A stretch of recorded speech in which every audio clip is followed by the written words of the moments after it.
Assalamualaikum warahmatullahi wabarakatuh. Selamat datang di podcast kita di Ramadan with NPC. NPC.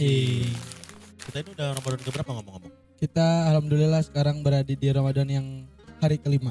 Hari kelima ya. Iya. Mungkin teman-teman kalau melihat kita ini ada di YouTube. Nama YouTube-nya ada di Darul Ikhlas TV. Kalau untuk Instagram-nya ada di Darul Ikhlas Cikarang, dan TikTok-nya juga Darul Ikhlas Cikarang. Jadi supaya nggak ketinggalan, kalian bisa follow tuh YouTube, Instagram, atau TikTok-nya mungkin. Mungkin kalian ingin mengetahui keseharian kita semua. Atau mungkin kegiatan taraweh itu tuh kita berapa juz sih kalau buka puasa tuh ngapain aja sebelum buka puasa. Ya, kita kali ini kedatangan tamu spesial yaitu Ustadz Ahmad Fauzi.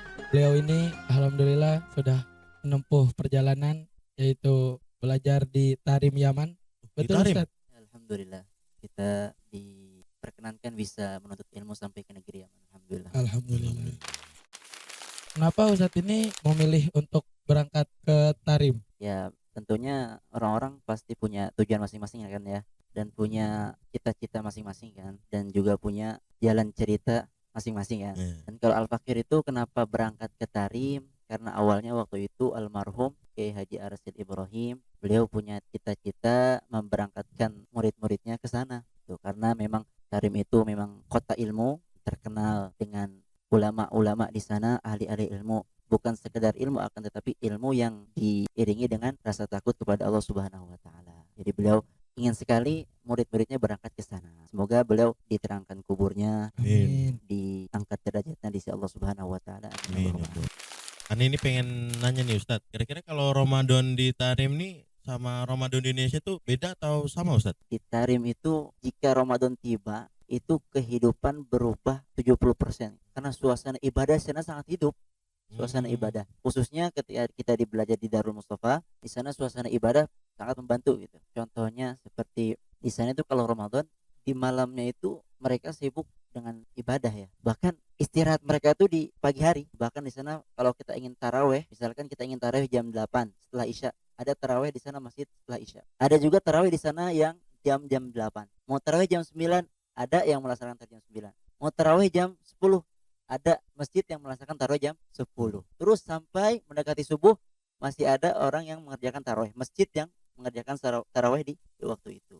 Berarti sangat berbeda sekali ya. Kalau di Indonesia mungkin kita mulai jam 8 selesai jam 9. Karena mungkin Ba'da Isya sudah mulai serempak, semuanya mulai terawih. Kalau di Tarim kita mau dari jam 8, jam 9, dari jam 10 itu semuanya ada. Ya, Bahkan sampai saat sahur itu masih ada yang masih terawih. masih ada yang memberikan tarawih. Jadi kalau misalkan kita jam 8 mau istirahat dulu jam 9, nanti bangun mau tarawih jam 10, nah kita bisa memberikan tarawih di jam 10. Ada suatu hal yang sangat membedakan tarawih di sana dan di sini. Jadi kita di sana diajarkan meskipun kita ibadah di bulan Ramadan, di situ kita diajarkan kecintaan kepada Allah, akan tetapi kita tidak lupa agar terus mencintai Rasulullah. Maksudnya gimana? Jadi kita di sana setelah tarawih itu biasanya ada di sana namanya witriyah ya.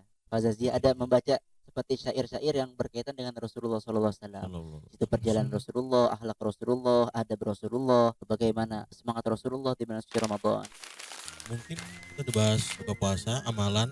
Nah, sekarang coba kita bahas Lebaran di Tarim. Betul. Nah, biasanya kalau di Indonesia kan kita ada makanan khasnya ya. Tepat sayur. Ya betul. Tepat sayur ya. Iya. Mungkin setelah sholat Id biasanya kita berkumpul dengan keluarga besar. Kalau di Indonesia kan kayak makanan khasnya kayak nastar, kue salju. Kira-kira di Tarim gimana Ustadz? Yang jelas kalau di Tarim kita lebaran nggak sama orang tua ya. Tapi yang jelas kalau seperti makanan khas di Tarim, Al-Fakir sih kurang tahu ya makanan khas di sana. Ya karena di sana itu menu yang paling spesial itu ya daging. Tapi nggak kayak di kita. Kalau kita kan daging rendang, ya kan, masak sop. Kalau di sana enggak. Ya marok lah, orang sana biasanya bilangnya marok gitu. Nah ya di sana pun ada iwatan. Biasanya setelah Ramadan 1 Syawal di sana kebiasaan ada orang-orang Tarim itu mereka langsung puasa Syawal. Jadi memang kecintaan dengan sunnah itu tumbuh betul-betul dari pribadi dalam mereka. hati. Sunnah itu menjadi kecintaan. Masya Allah. Nah setelah selesai puasa Syawal 6 hari, kemudian mereka biasanya ada ziarah datang ke rumah-rumah habaib. Kalau di kita tuh istilahnya silaturahmi ya. Open house itu kan. Open Ya house. kan? Ya tapi yang di sana yang dikerjakan mereka ya baca kitab, kemudian baca sholawat, syair-syair yang mengandung nasihat, yang mengandung doa-doa di sana seperti itu. Jadi berbeda sekali ya. Kalau di Indonesia seperti yang mungkin sudah terjadi, datang, makan, dapat kemudian duit. dapat THR, biasanya Iya, dapat berbagi THR. Kalau bentuk THR di sana sepertinya nggak ada ya. Mungkin dapat ilmu baru itu sudah pengganti THR di Sudah sana. berganti banget ya. Iya. Ustadz Fauzi ini menuntut ilmu di Tarim, kalau boleh tahu kurang lebih berapa tahun Ustadz? Kita belajar di sana alhamdulillah 4 tahun kurang lebih ya. Ada nggak cara mindset kita nih membuat pelajaran mungkin bagi kita ataupun penonton Darul Ikhlas TV gitu, niat yang paling penting tuh bagi penuntut ilmu tuh apa kira-kira Ustadz? Kalau untuk niat menuntut ilmu pastinya ulama-ulama sudah merangkum dalam kitab-kitab mereka. Tapi yang Al-Fakir senang itu yang sering kali disampaikan oleh guru-guru di sana. Ini niat yang dirangkum oleh Al-Imam Ibrahim Al-Baijuri. Kata beliau, yang pertama niat untuk menuntut ilmu yang paling fondasi, yang paling dasar sekali yaitu adalah ibtigo awajihillah. Jadi kita semata-mata menuntut ilmu untuk mencapai keridhaan Allah Subhanahu wa taala. Nabi Muhammad SAW bersabda, "Man ja'ahul maut wa huwa yatlubul ilma liyuhya bihil islama fabainahu wa bainal anbiya di darajah wahidah." Barang siapa yang menuntut ilmu kemudian ajalnya tiba dan dia menuntut ilmu untuk semata-mata agar menghidupkan Islam, maksudnya agar Islam ini tersebar di seluruh muka bumi, maka kelak di akhirat derajat dia dengan para nabi itu satu derajat, di darajah wahidah. Jadi pentingnya ikhlas menuntut ilmu karena Allah Subhanahu wa taala. Yang kedua, kita niat untuk menuntut ilmu raf'ul jahal. Jadi menghilangkan kebodohan. Karena musuh terbesar seorang itu adalah kebodohan. Tidak ada yang mau berteman dengan kebodohan, enggak. Pasti dia ingin dalam dirinya itu punya pengetahuan. Yang ketiga, al-amal bil ilm. Jadi ilmu yang telah kita dapatkan kita amalkan. Karena al-ilmu bila amalin kasyajaratin bila thamarin. Ilmu tanpa amal bagaikan pohon yang tak berbuah. Yang keempat, yang terakhir, hifdzuddin, menjaga agama. Kalau orang menuntut ilmu agama, maka dia seperti orang yang menjaga agama. Agama akan terjaga, akan tapi dia termasuk orang yang berjuang agar agama ini terhindar dari syubhat-syubhat.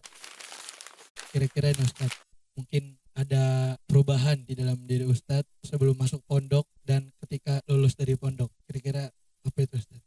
Kalau untuk perubahan ya, karena di sana kita ditekankan ada 3 maqasid namanya, 3 tujuan, dan ini adalah tujuan risalah nubuwah Nabi dihantarkan ke muka bumi ini, yaitu yang pertama al-ilm was-suluk wa dakwah.